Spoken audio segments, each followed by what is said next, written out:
Welcome to my YouTube channel. हाँ जी बच्चों, आज जो मैं आपको क्वेश्चन करवाने जा रही हूँ क्लास 9th का एक्स्ट्रा क्वेश्चन है। ठीक है जी, ऐसा क्वेश्चन आपने एनसीईआरटी में नहीं पढ़ा हुआ। क्वेश्चन क्या है? Plot the point this and this. पहले उन्होंने बोला ए एंड बी पॉइंट है, आपको दिए हुए हैं, इसको प्लॉट करो। ठीक है, पहले हम यही कर देते हैं। इसके 2 पार्ट है, वो बाद में डिस्कस कर लेंगे बेटे। ठीक है जी, ये देखो ग्राफ के ऊपर आपको पॉइंट प्लॉट करने आते हैं। ये वाली लाइन एक्स एक्सिस की है, ये वाई एक्सिस की है। ठीक है जी, यहाँ पे ओरिजिन का पॉइंट होता है, इधर पॉजिटिव। ठीक है, ये देखो ये सभी नंबर क्या है? पॉजिटिव। इधर भी पॉजिटिव बेटे। ठीक है, 5, यहाँ पे 6। ठीक है जी, इस तरफ नेगेटिव। ओके, और इस तरफ भी क्या आएंगे? नेगेटिव आएंगे नंबर। ठीक है, ओके। अब देखो, अब उन्होंने कहा है फर्स्ट पार्ट में पहले हमने पॉइंट भी तो प्लॉट करने हैं। हाँ जी, यहाँ पे देखो पॉइंट क्या है? 2 -2। एक्स 2 है, वाई -2 है। ये रहा एक्स, ये रहा वाई। ठीक है जी, ये वाला पॉइंट प्लॉट हो गया x2 -2। ठीक है जी, बी पॉइंट भी प्लॉट करना है 5 6। ये देखो यहाँ पे प्लॉट हो गया बेटे बी पॉइंट। ओके, आगे देखो फर्स्ट पार्ट में क्या लिखा हुआ है? Draw line segment joining this point. इन दोनों पॉइंट को ज्वाइन कर कर आपने एक लाइन सेगमेंट ड्रॉ कर लेनी है। Write the coordinate of any point on this line segment between A and B. A and B के ऊपर आपने किसी भी पॉइंट के कोऑर्डिनेट बताने हैं। ठीक है, वो यहाँ पे भी हो सकता है, यहाँ पे भी हो सकता है, यहाँ पे भी हो सकता है।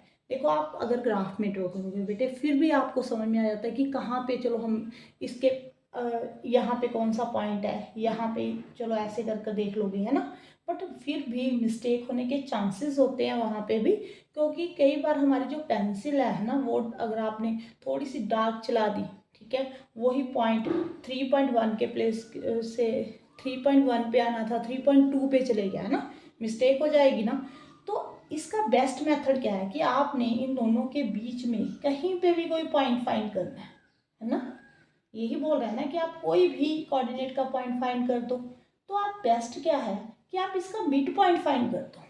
ठीक है, मिड पॉइंट का फॉर्मूला आपको मालूम है कि मिड पॉइंट कैसे फाइंड करते हैं। ठीक है, मिड पॉइंट अगर फाइंड करोगे आप, मेथड प्रॉपर फॉर्मूला लगा कर करोगे, तो उसमें मिस्टेक होने का कोई चांस नहीं है। ठीक है, प्रॉपर आपका इनके बीच में एक पॉइंट फाइंड हो जाएगा। ठीक है, यही बोला उन्होंने कि ए बी इसको ज्वाइन करके लाइन सेगमेंट ड्रॉ करनी है, उसके बीच में कहीं पे भी आपने कोई भी पॉइंट के कोऑर्डिनेट बताने हैं। ठीक है, तो C is the mid point of A B, ऐसे लिख लो। सी जो है मिड पॉइंट है ए बी का। ठीक है, ये मान लो यहाँ पे जो पॉइंट है वो एक्स वाई है।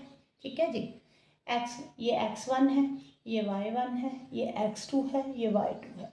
जो मिड पॉइंट होता है ना, वो किसके इक्वल होता है बेटे? x1 + x2/2, y1 + y2/2। आपने इन दोनों को ऐड करना है, बाई 2 डिवाइड कर देना है 2 के साथ, फिर इन दोनों को ऐड करना है 2 के साथ डिवाइड करना है। देखो यहाँ पे x1 कितना है बेटे? 2, x2 कितना है? 5 / 2, y1 कितना? -2 + 6/2। ठीक है जी, यहाँ पे आपके पास जो पॉइंट फाइंड हो गए वो 7/2, 4/2। इसको पॉइंटों में बता दो बेटे, 7/2 कितना होता है? 3.5, और ये 2। ठीक है जी, मिड पॉइंट फाइंड हो गया। कितना आ गया बेटे? -3.5, यहाँ पे 3.5, 2। ये सी पॉइंट फाइंड हो गया, कहीं पे यहाँ पे मिड पॉइंट होगा। ठीक है, उन्होंने फर्स्ट पार्ट में यही पूछा था कि इसके बीच में आपने कोई पॉइंट के कोऑर्डिनेट बताने हैं, तो आपने मिड पॉइंट पर फाइंड कर दिया, उसके कोऑर्डिनेट बता दिए इस पॉइंट के। ठीक है, 3.5, 2 आ गया। अब देखो ये फर्स्ट पार्ट तो क्लियर है। अब सेकेंड पार्ट में देखो बेटे, सेकेंड पार्ट में क्या बोल रहे हैं, इसको मैं अरेज करती हूँ बेटे। अब बोल रहे हैं एक्सटेंड दिस लाइन सेगमेंट। आपने एक्सटेंड करनी है इस लाइन सेगमेंट को। आप इस तरफ भी एक्सटेंड कर सकते हो, इस तरफ भी। ठीक है, कहीं पे किसी भी तरफ कर सकते हो। Right the coordinate of any point on this line which lies outside the line. आपने कोई भी ऐसे पॉइंट बताना है जो इस लाइन सेगमेंट के बाहर लाई करेगा। देखो यहाँ पे ए है, यहाँ पे बी है।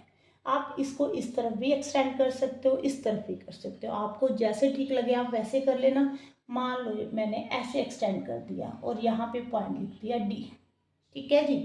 ए भी तो आपको मालूम है, A2 है, बी 2, -2 है, यहाँ पे 5, 6 है, ठीक है जी।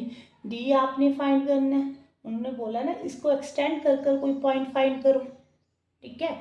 तो आप ये मान लो ना कि B is the mid point of A D, कि जो बी है वो ए डी का मिड पॉइंट है, ठीक है।